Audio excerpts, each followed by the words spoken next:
Hello. Good morning, good evening, good afternoon, wherever you are across the known world, and welcome to our interview again. I am Countess Beatrix. And I'm Countess Lilya Bintazir from Lockark. Traditionally, we start all interviews with the acknowledgement of the first landholders. So please take a moment. Good gentles, we come here together in the spirit of fellowship, deepening of our skills, sharing of our knowledge, and the shared interest in the search to find true experimental archaeology and historical inquirement. It is in that context that I, Countess Lilya Bintazir, on behalf of my kingdom, acknowledge the traditional holders of the land upon which we gather. We recognize their continuing connection to land and culture, and we pay our respects to their elders, past, present, and emerging, and the elders from other communities that may be here today. Thank you, Your Majesties, for joining us today. Our pleasure. So we usually start the interviews with the standard, do you know where your kingdom name and device came from? I do. So in 1981, a group of individuals out of originally the Shire of Forgotten Sea, Kansas City, Missouri, decided that they had been slaves to the dragon too long, and they started a little committee about 1980-81 and submitted the paperwork to become their own kingdom. The name Calontir is the Welsh word for heartland. So kind of. It turns out that the research done at that time was quite good, but not complete. And so Calontir kind of means heartland in Welsh, but it is who we are. The device itself, obviously all kingdoms have the laurel wreath surrounding their arms, but ours was the Cross of Calatrava, which the Order of Calatrava was a late knighthood, I want to say 16th century, originating in Spain. I'm not certain why we originally decided on the Cross of Calatrava as our arms, but it seems to fit. It's ours. It kind of defines us. Yep. And mundanely, where are you situated for those of us down the other end of the world who need modern geography to figure it out? So we're the states of Kansas, Missouri, Nebraska, and Iowa. We're basically just smack dab in the middle of the US. Like, take the little chunk out of the middle. That's close to everybody, easy to get to places, I'm guessing. It's quite nice traveling to foreign wars. It's a little drive. I think the farthest foreign war drive is about 20 hours to Australia, about 14 to Penzic, and 10 to Gulf Wars. So very central then. Yeah. I mean, For the US. Everything is far in the US. It's really funny talking about travel times between different countries and the relative times that people are willing to drive to get to places. So Calontir is a square sort of broad kingdom, and so sometimes you just get used to you drive 7 hours for a weekend event. Is that just across your kingdom? Mm-hmm. Yeah, so we are on the far eastern side. We're in St. Louis, Missouri, the barony of Three Rivers.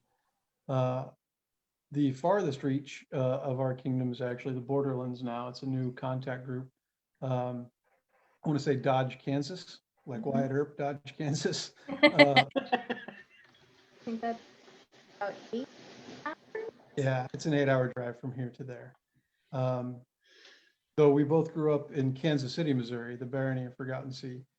And the longest drive in the kingdom from there right now, after all the highways to Fayetteville have been fixed, is about 4 hours. Yeah. So a bulk of our kingdom can gather at any single event over the course of a 2-day weekend.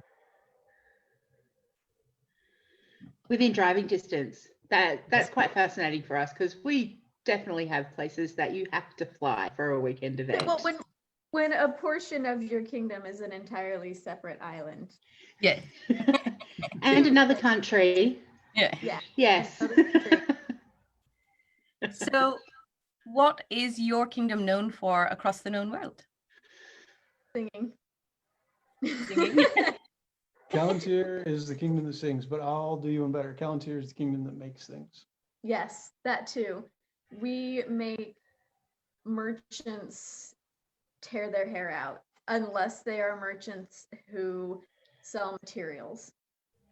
We just, for whatever reason, we make our own stuff. We look at like a pair of shoes, go, oh, I can do that, or I know somebody who does that, and I can weave them something in exchange. So yeah. We're bad at math. Yeah. We can look at a beautiful pair of shoes and think, I can make that. You can pay $50 today, or you can go home and after $200 of materials and new tools, you can make your very own. So you're still supporting the economy, but just not. Right. But yes, singing is probably really the thing. I don't know if it still exists or not. Calontir as a kingdom appeared on an pod after last year's Gulf. One of the bards from that area came by and like recorded the kingdom singing. I can't remember what the address is off the top of my head for that. Oh, I don't remember either. But they were really nice. They were really cool, and they came and they listened to us sing all night and bore with our ridiculousness, and yeah, it was very cool.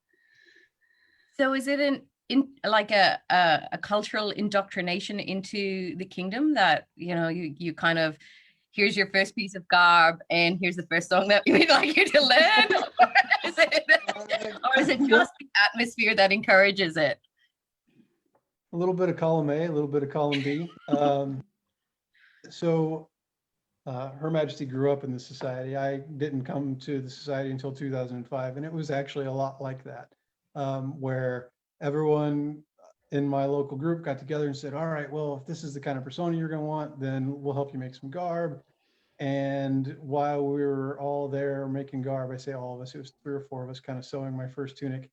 They turned on the Calontir songbook. It's a CD that we have, and like, all right, you better learn how to sing some of these songs. And it's, you know, any given camping event, there will be a fire and folks singing around the fire. And like His Majesty said, I grew up in the society. And so for me, that's like, you know, nighttime lullabies. You fall asleep to various Calontir songs. There's no requirement that you be good at it, just that you know the words. If you can't sing good, sing loud. We have both experienced that with Sheridan when he was here. He learned it from us. Yeah. Don't get me wrong, it was awesome, but there's moments where you're just like, does he not stop? You left that impression on us too. Very enthusiastic about everything. So if we were going to travel to your kingdom, what would be the premier events to go to if we wanted to fight in a tournament, be at a war, learn some arts and sciences, experience the community of the Masters of Defense, and socializing, because that's probably my favorite thing to do. So to experience arts and sciences, we have 2 really great events for that. We have Queen's Prize and Kingdom Arts and Sciences. Queen's Prize is our AOA or below. Technically it's a competition, but really it's a lot more about just getting feedback and learning and seeing all the really neat things that people are doing. And then at the end of it, it's Queen's Prize because the Queen does select one person who for whatever reason, and it is utterly arbitrary, was their favorite. And then Kingdom ANS is where we choose our Kingdom Arts and Sciences champion, and that's where some of our anybody is welcome. There we go. Words are hard. Anybody is welcome to enter that, and so that's where some of our laurels and upper level folks really just pull out all the stops, and you see some spectacular entries.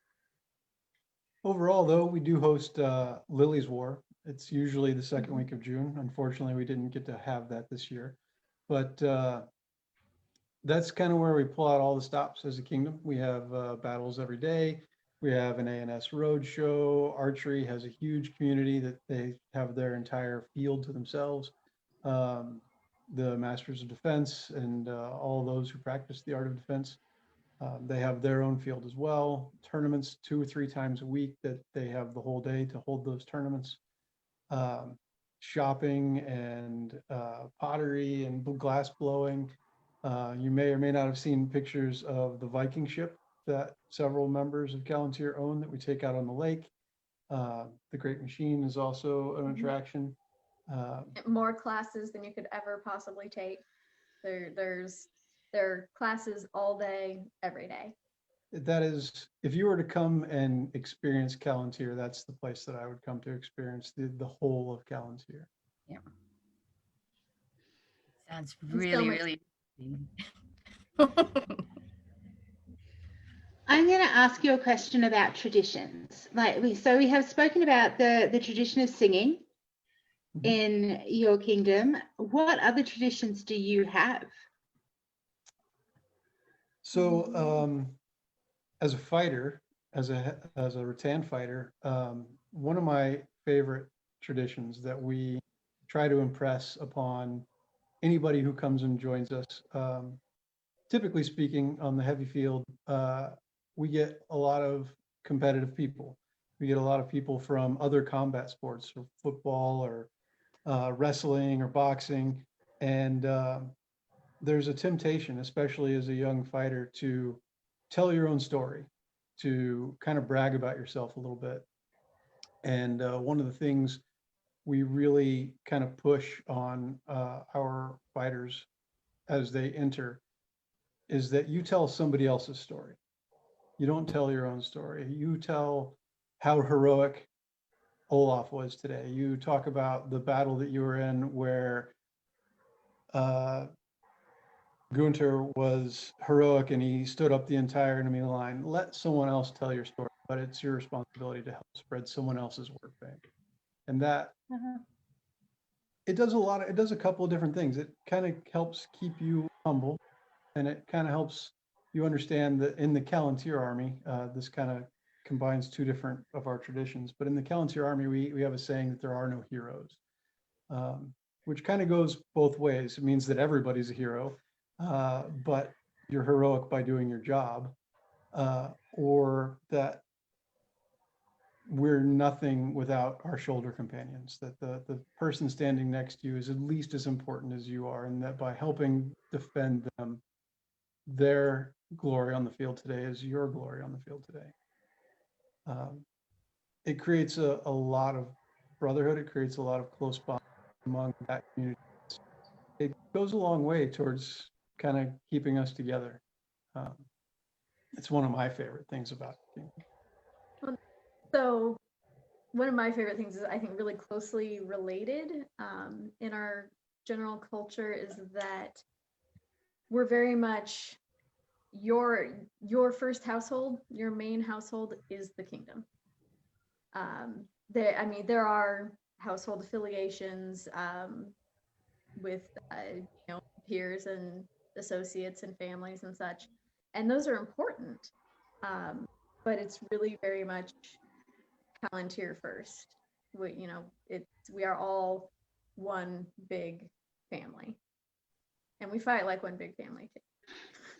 internally and externally.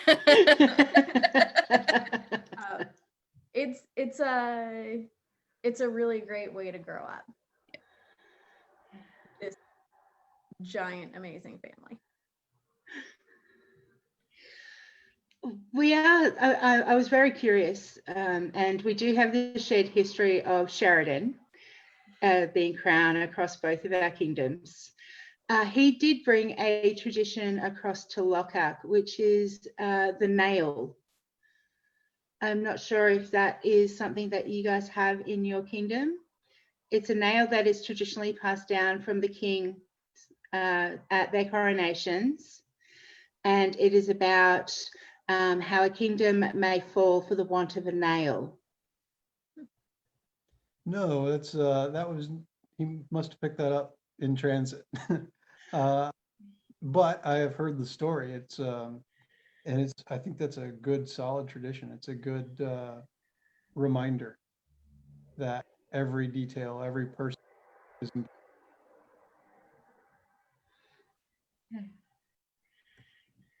Absolutely, it is something that it is done every coronation, and it's such a strong reminder that we are all in this, and not to let each other fall down,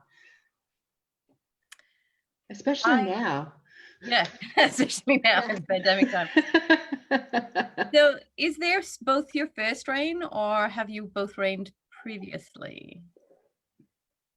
This is my first, his second. I had reigned in 2012 with Her Excellency Kana. I was a young knight. I'd only been knighted for about a year when I decided that I wanted to fight in Crown Tournament, and I was uninvolved. And Kana, whose gracious husband David allowed me to borrow her for nearly a year, decided that we wanted to fight in Crown Tournament. It wasn't an easy choice for her because it's a big commitment, especially with someone you're not involved with.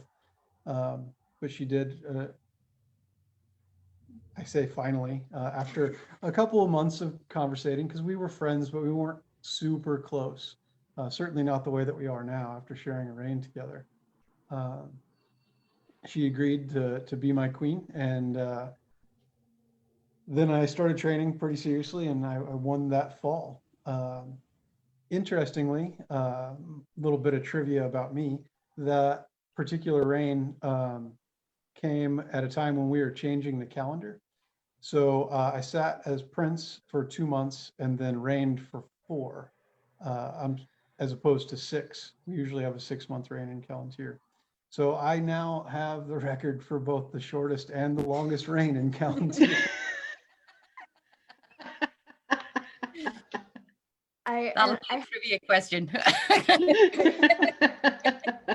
I have to say that I am so thankful for Kana. I love her so much, just like as a friend, but also as somebody who did this him before, got him in line. And it's nice to have one of us that has experienced it. I've been on so many retinues, and I've been, had many friends that have sat the thrones and everything, but it's different being there yourself. And so having his experience going into this has been wonderful. I love you, Kana. Not the ideal first reign, though, is it?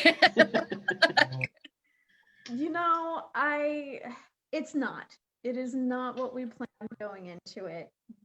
But like I said before, this kingdom's my family. And so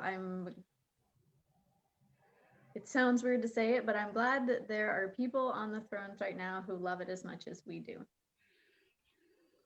So. I definitely think you need to have an internal connection with your kingdom when you decide to enter a crown tournament.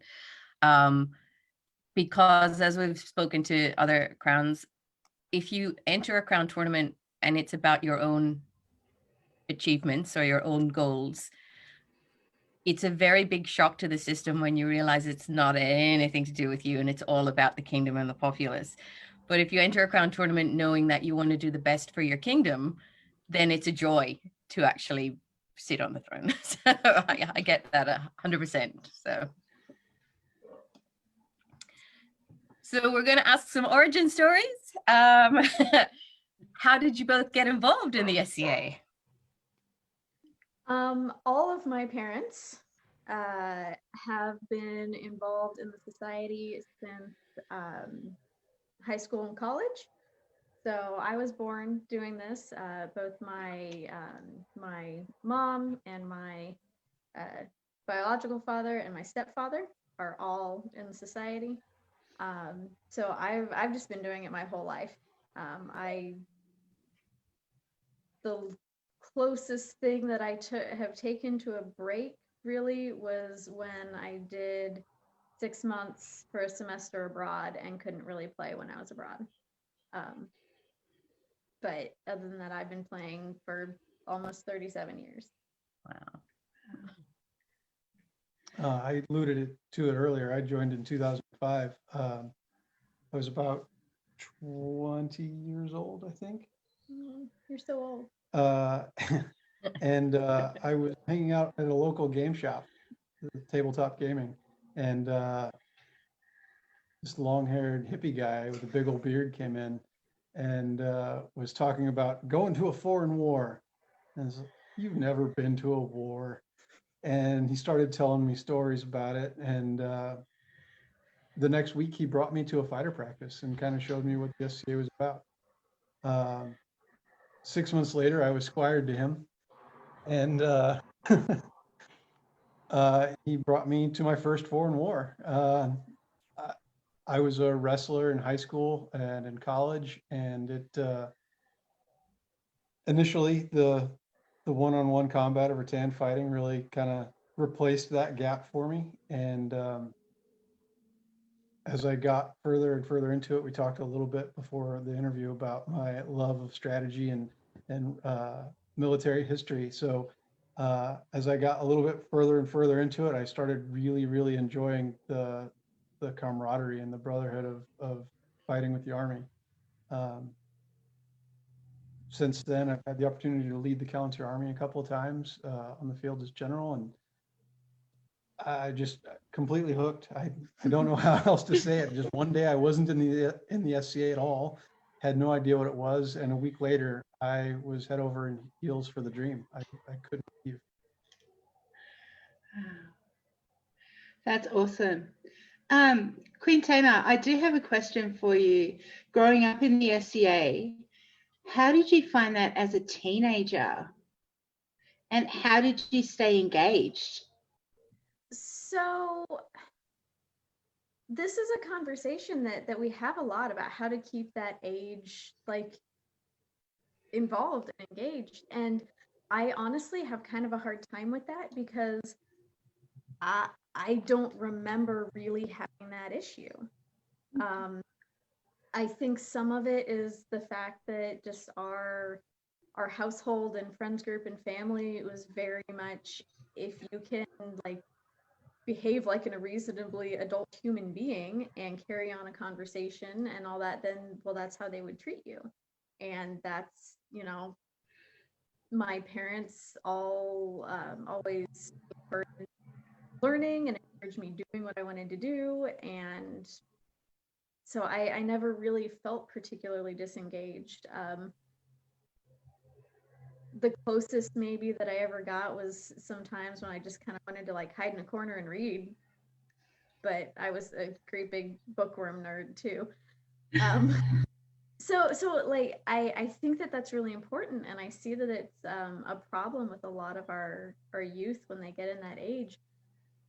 But I don't have any good advice for it, which I wish I did, because I was just that kind of nerd. It's really what it comes down to. No, thank you very much. It's interesting to gather the different perspectives of how people grow up in the SCA and what their experiences are. especially being born into it. We are a new kingdom, really, and our second generation is coming through now. I think a lot of it is just, like I said, treat them like people and find the things that they're interested in and find ways that it can be incorporated into SCA things. And don't force kids to be perfectly period all the time. Oh my gosh, they're kids. Let them be kids. If a kid wants to run around in a pretty princess dress, let them run around in a pretty princess dress. So long as they're having fun, then they'll stick around. My daughter has a tunic that is been decorated to look like Poppy from the Trolls movie. So for a while there, everybody's like, "That's an interesting applique." And I was like, but she was happy. Right. It's kids. They just got to have fun, and they got to know that they're welcome. Yep. So when you decided to enter this crown tournament that you've won, how did you approach each other? Were you going, "Yes, it's our time, it's ready," or did you go, let's see what happens and hope for the best? So some very dear friends of ours were on the throne last year, Donegal and Catalina, and we served on their retinue together. And one evening at the war, we were lucky enough I was assigned to His Majesty, and she was assigned to Her Majesty to make sure that they had everything they needed, and went back and sat in the purple pavilion in our grand pavilion and listened to Calontir sing in the torchlight and having drinks and joking. And because of where we were sitting, it was like we were sitting there as prince and princess as we attended their majesties. And I got that itch. Like I sat in that spot before as prince, and that whole thing felt like home. And I looked at her right then and went, is it time? Do we begin to fight in the crown tournament? And she went, well, we'll talk about it. And for me, when we got home, Calontir, like many other kingdoms, are kind of growing a little bit. We're kind of experiencing that social awareness, that social awakening of consent is extremely important, and it's starting to become a common conversation piece with everybody. And there were a couple of other items along those lines that are very important to both of us. And as the date got closer and we still hadn't made up our mind, we realized, you know what, Calontir is going to struggle a little bit. They're going to want someone for whom this is important to continue some of the work that Donald and Catalina and Anton and Yuzult before us had started to do. And rather than let that stagnate, we decided that this was the one that we had to win. And so I got to work training very hard, and Tamar got to work kind of watching him train real hard. Well, that's not entirely fair. She did spend a lot of time kind of gathering advisors and people whom we could depend on, and to kind of help, for lack of a better word, push an agenda, because this really is what we're doing. And it freed me up a lot to go do the bruising and the fighting and the stuff. But we knew that Calontir was going to be entering kind of I won't call it a difficult time, but certainly a transitional one. And the time we got ended up being more difficult than we anticipated, that I think that anybody anticipated. And differently difficult. Differently difficult. But it was important to us to win this one to help through it. And I'm glad it's us. I certainly wouldn't wish a pandemic on anybody. So if it had to be somebody, I'm glad it was us. That was a long-winded answer to why did you want to win crown tournament? But no, it kind of explains that before you enter a crown tournament, you have to be in the mindset that you're going to do what is required of you. And if you are, as you said, we're lucky enough to be in the retinue of the previous crown, you have the opportunity to understand that you're not starting afresh. You're kind of carrying the torch from one reign to the next, and the idea is to make sure that the torch is still alive and bright and burning, the way it should. So it was a really important part that was started in the reigns before us. It was really important that focus on inclusivity and all that was continued. You're absolutely right. You can't win crown for what being crowned can do for you. If you're going to win crown, having been crowned is your reward. The joy on people's faces when you give AOAs, that's your reward. The act of being crowned is an act of service. You have to win crown ready to do service. So following on from that, what would be one of your favorite moments of being crowned?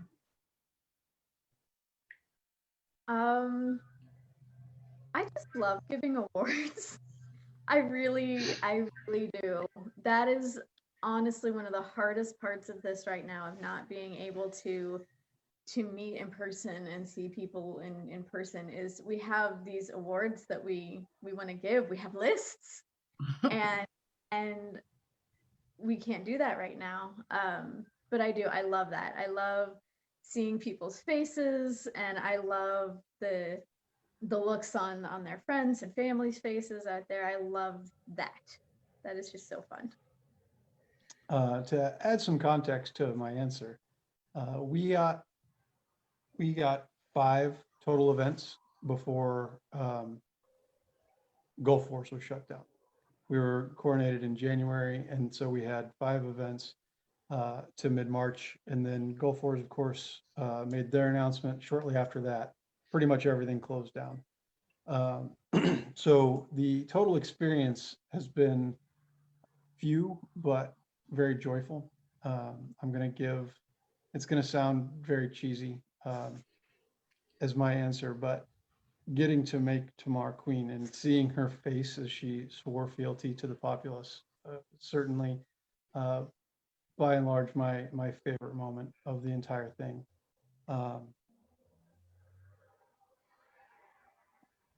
A close second might be that a dear friend of mine, Sir Colin Ian McTavish, flew in from the West for our coronation. And he got to be there and share that moment with us. that's amazing. Thank you so much. Both of those answers are fantastic.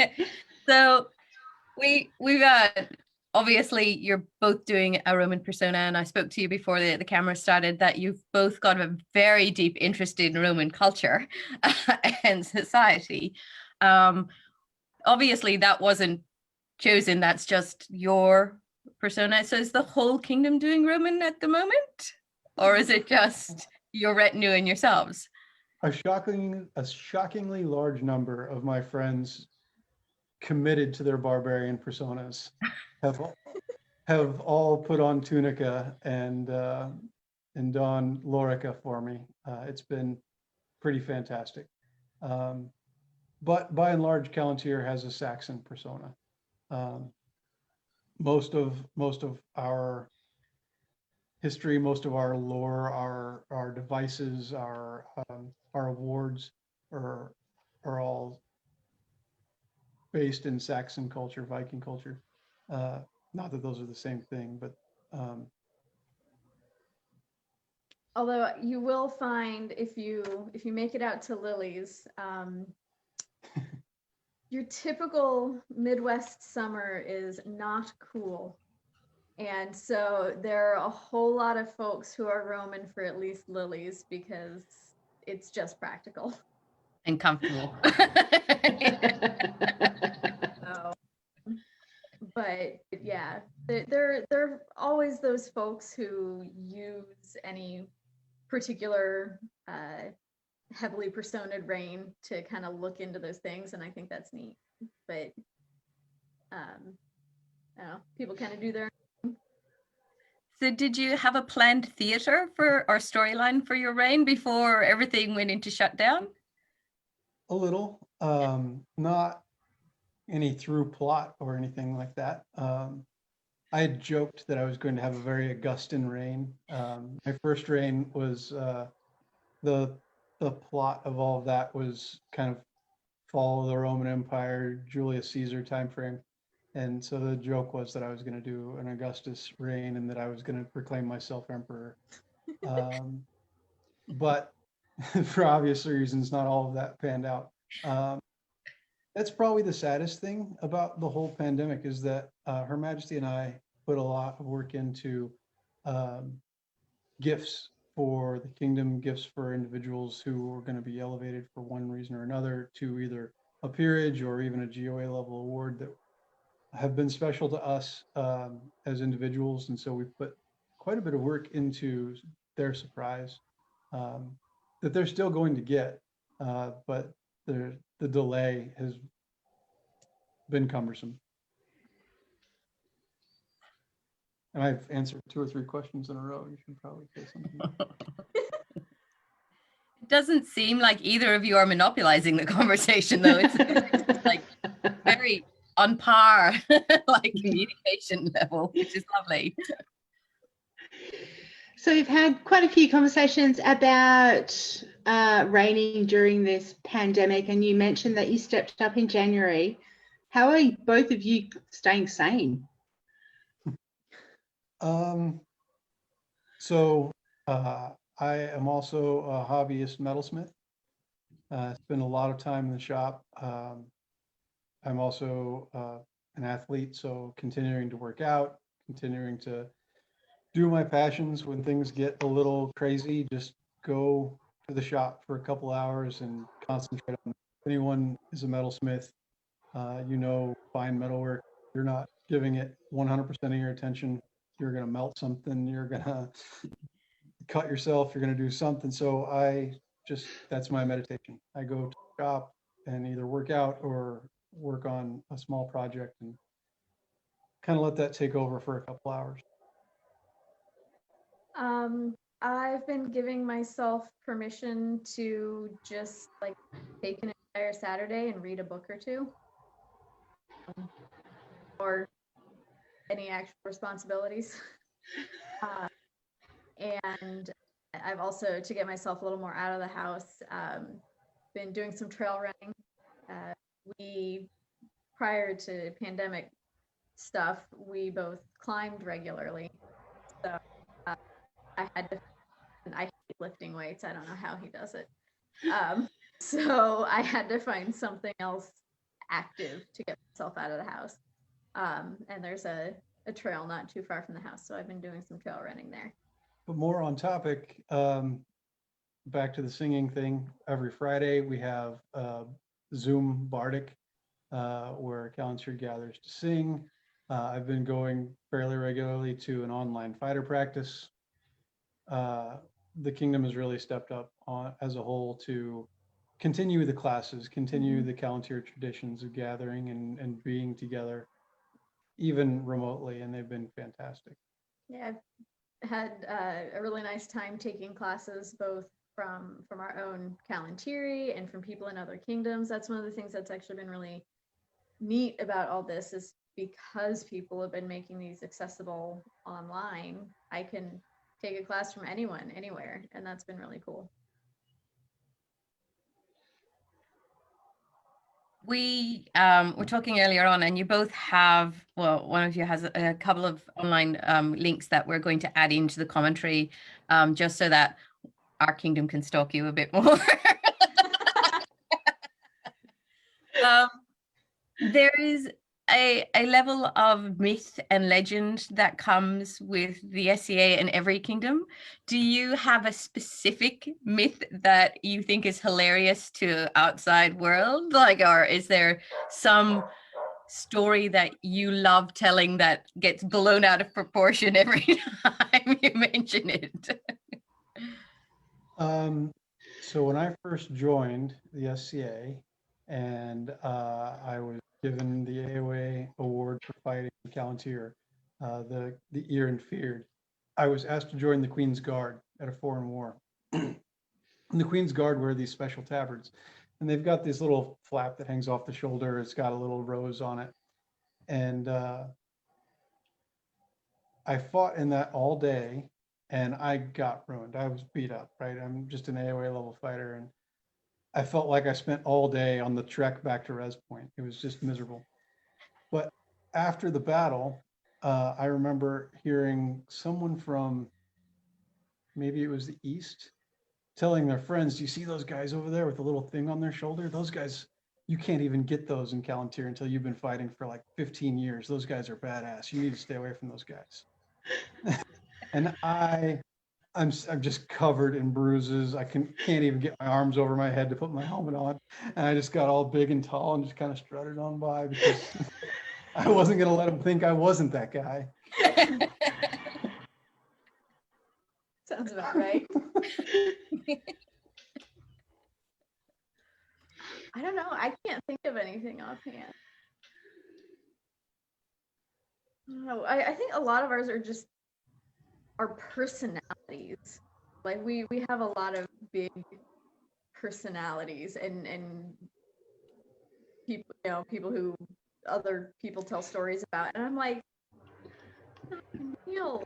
No, it's important. All those stories are absolutely true. Everything you've heard, absolutely true. Uh-huh.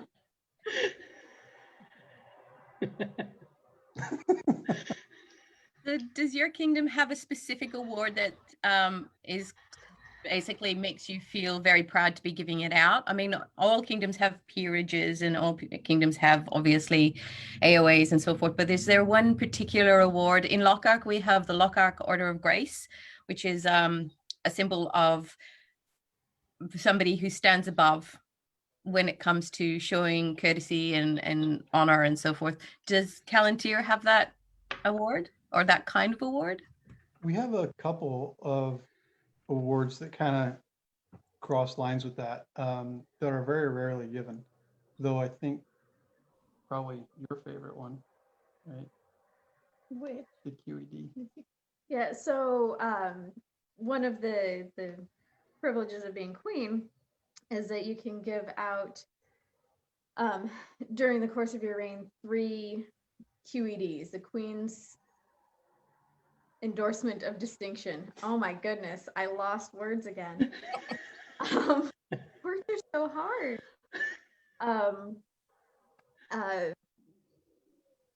And they're for showing courtesy, chivalry, and the ideals of the society. And so often they're given out at the end of a reign, usually in your last couple of events or if you're stepping down. And it's for somebody generally done a personal service or something that the queen has particularly noticed. And so yeah, you can only give out one of each per reign, and they aren't always given out, so they're pretty rare. I think what makes them particularly interesting is that the king has nothing to do with those awards. He has no input, and they're entirely hers to give to those people who meet those ideals.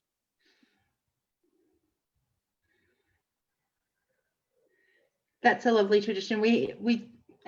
The Lockhart Order of Grace, or as it is commonly known over here, a log, has the same impact. It is that once per reign, and it is traditionally given by the Queen and the Queen's choice, but sometimes the Kings hijack it and make that decision in conjunction.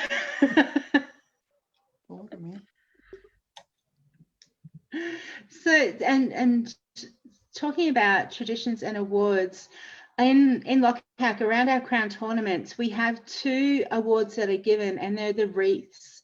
We have a wreath of chivalry and a wreath of valor for those that demonstrate those attributes on the field. Do you have any traditions or anything like that for your crown tournaments?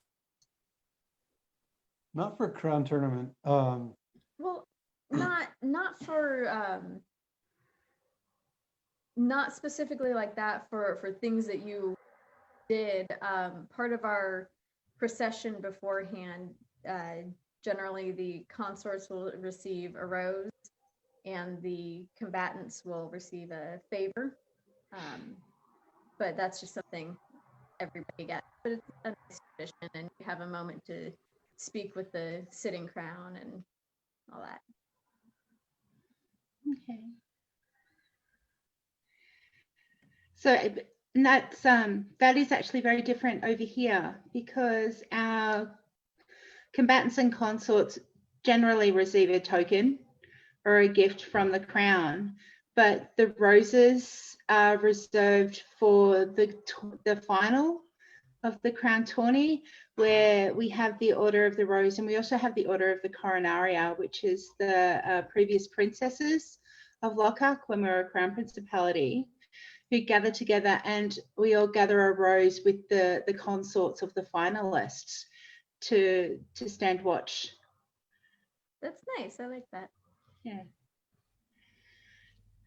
I tend to give my rose to a fighter that hasn't won on the field. Like afterwards, you approach them and say, you know, you did well, and you know, I'm looking forward to seeing you fight again, kind of scenario, so that they get something that they can pass on to their consort. But yes, it is a beautiful tradition. So when you were asked to join us for the interview, did you know where Lockhart was, or did you have an idea of what our populace was like? I certainly knew about Lockhart, and I knew, you know, where you were located geographically. I've never had the opportunity to visit, but I don't know much of the culture. I don't really know much of how your kingdom interacts with one another. Maybe I fall into the everyone's just like me category, where I just kind of assumed that many of your interactions were just like our own. Though it's been lovely to hear about how some of your cultural differences have grown up. It's been great. So I actually got to spend a semester. The semester that I studied abroad was at Canterbury University in Christchurch in New Zealand. Unfortunately, because I was studying and going to school, I didn't actually have the chance to participate in any SCA activities while I was there. But I have been there. And it's lovely and it's wonderful, and I would absolutely come back and visit in a heartbeat.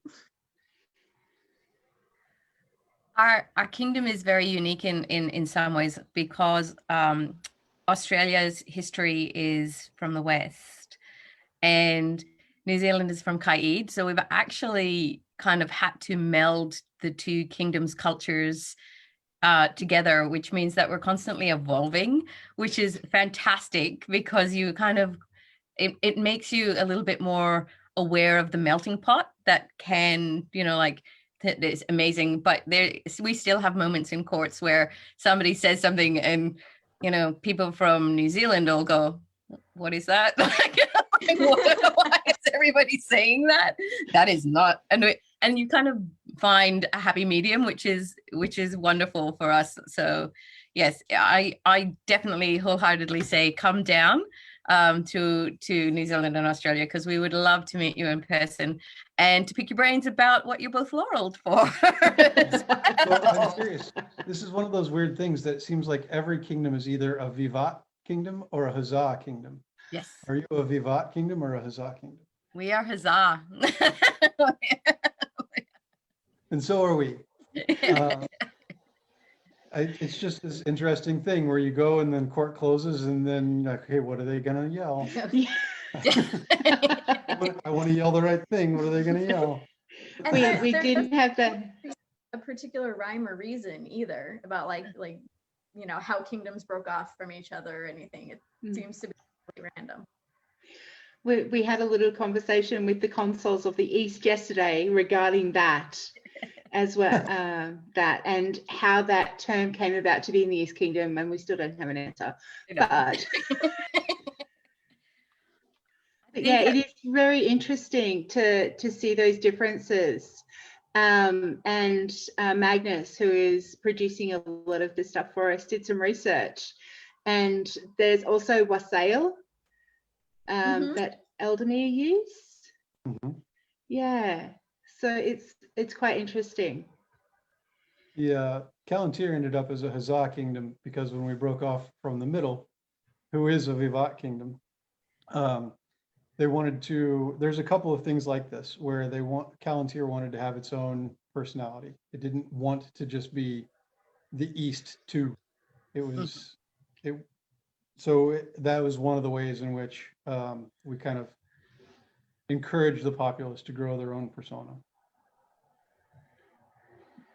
You definitely make an impact as a kingdom at Pennsic, though, because of the purple and gold. It is striking when you see like your kingdom as a whole together. So it's like, oh, and you know, nearly everybody has some piece of garb in your kingdom colors, like even if they're not in Calontir. We obviously interacted with a couple of Calontir members at Pennsic, but they have purple and gold garb. And it's like your heraldry, and they're going, no, it's my kingdom's heraldry. You know, like it's like that moment of. It ties back to some of the things that Her Majesty was talking about earlier.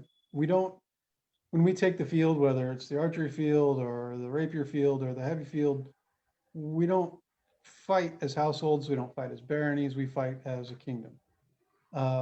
When we go to arts and sciences competitions, we don't necessarily enter as individuals. We enter as a kingdom. When we go camping, when we go to big wars, we don't say we're camping with the barony of so-and-so or His Grace's house. We camp with Calontir.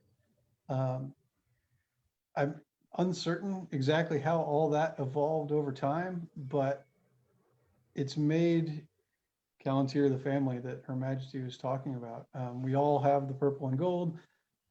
We still fly our own personal colors from time to time when it's appropriate, but when you face a Calontir, you face all Calontir.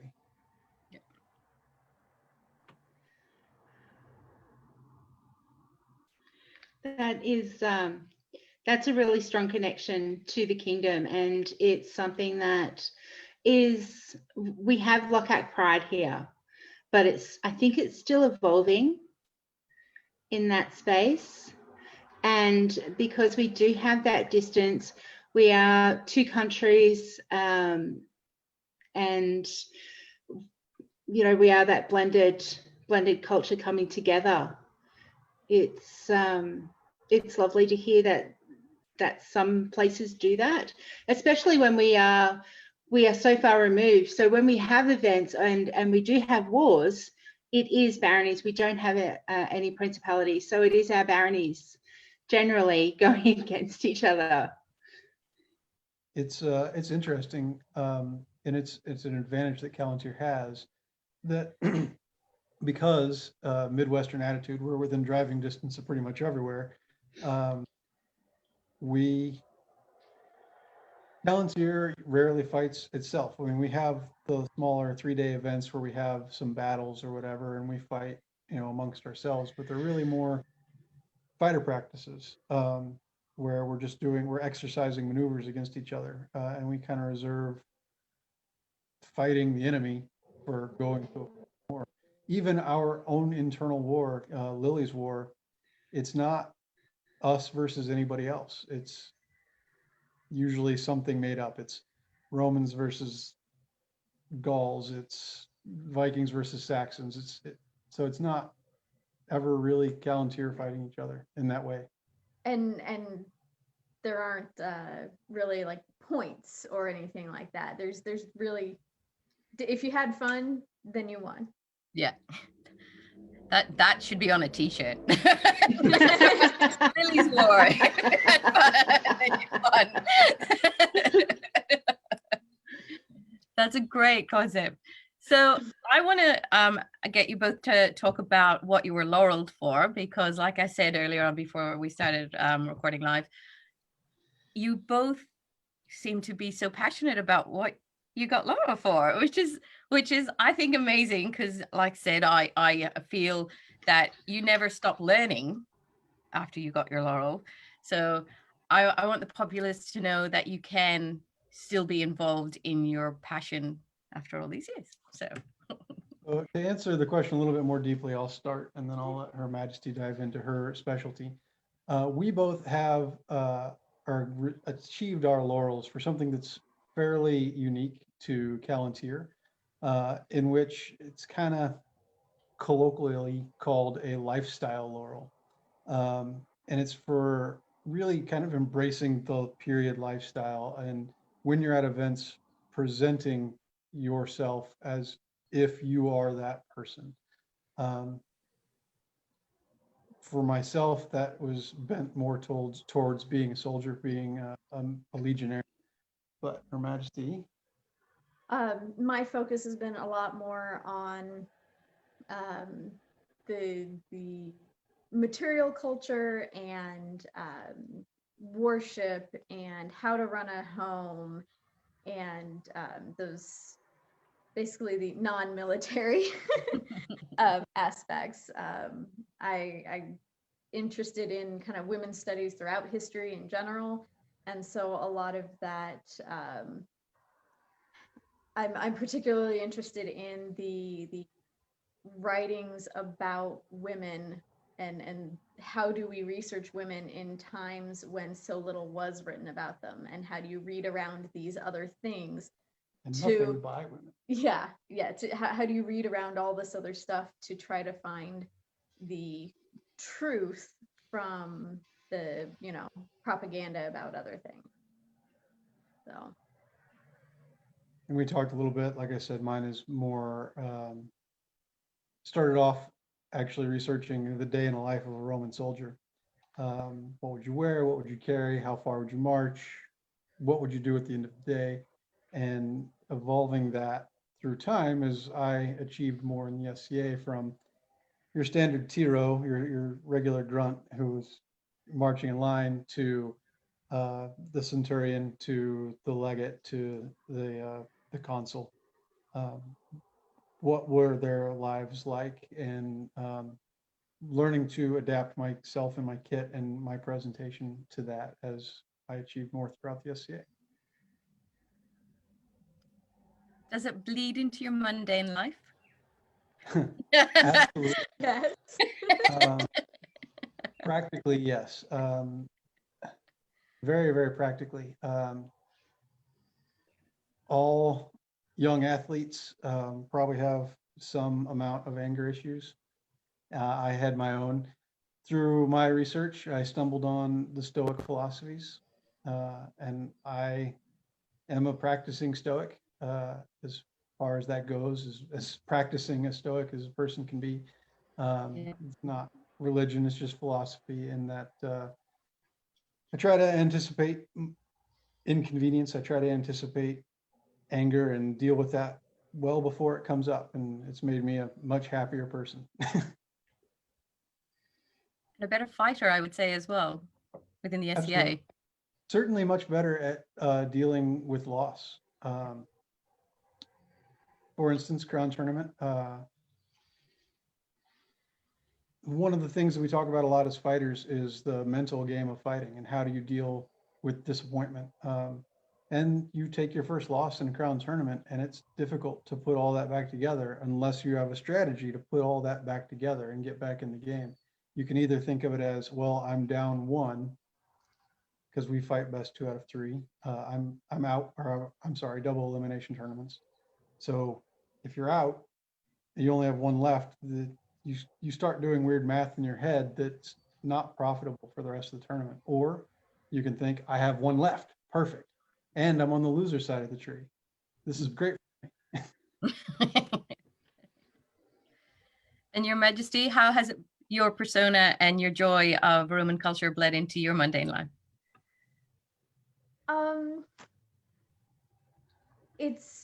I think it's given me a little bit more of a focus. For, like I said, I've been kind of interested in women's studies through history, but it gave me a little bit more of a focus for that. And because I'm a super nerd, like I always seem to have a weird fact of how like this modern thing relates to this ancient Roman thing, and so it can be kind of fun conversation starters or continuers. So it's, and I don't know. I No just think it's hassle there.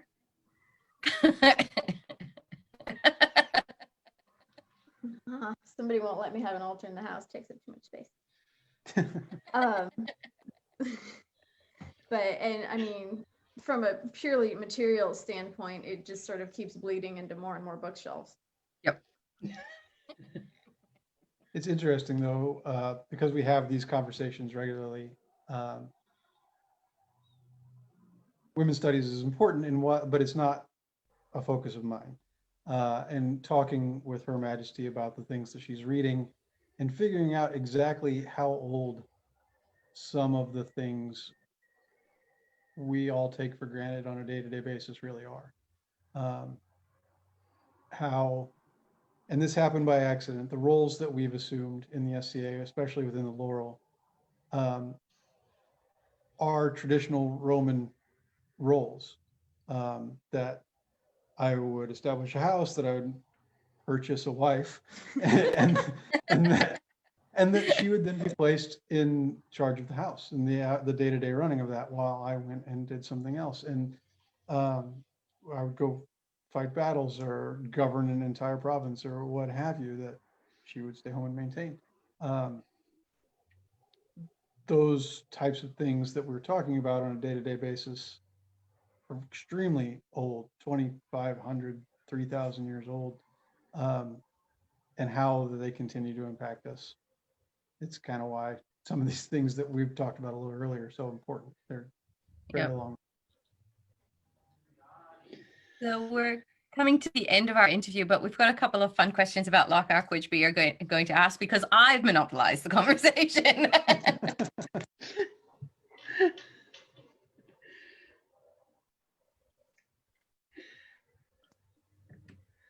What's the strangest thing that you've heard about Lockhart?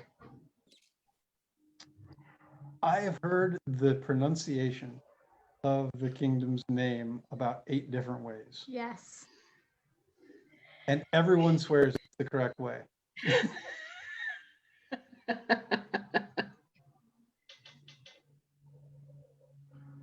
Yeah, we've heard the same kind of pronunciations. Both Lilya and I have been to Penzuk. So My favorite is Lochak. Makes it sound like it's one of those cars that bounce. It's like, yeah. Mine is Locac. Yeah. Locac. Yeah. Okay. Yes. It's a very Midwest pronunciation.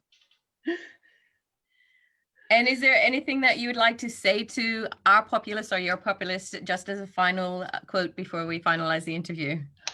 No. It's been wonderful to get to spend this time with you and to get to know more about you and about your kingdom. Hopefully you've enjoyed learning about our own. If you have the opportunity to visit, come visit when you can, please do. Lucian and Tamar, please come find us. We'll be happy to show you around personally. We'll have a wonderful time, I promise. Thank you so much, Your Majesties. Thank you. This was a lot of fun. So thank you for joining us. It really has been an honor and privilege to get to know both of you and to do that bit of sharing of knowledge and across kingdoms. Thank you for everyone who joined us in our chat today. Don't forget to like, share, and subscribe to A Crown Between Two Roses, making the gnome world a little bigger and a little closer at the same time. And thank you so much, and we'll see you guys next time. Thank you for getting up. Bye. Thank you. Bye-bye.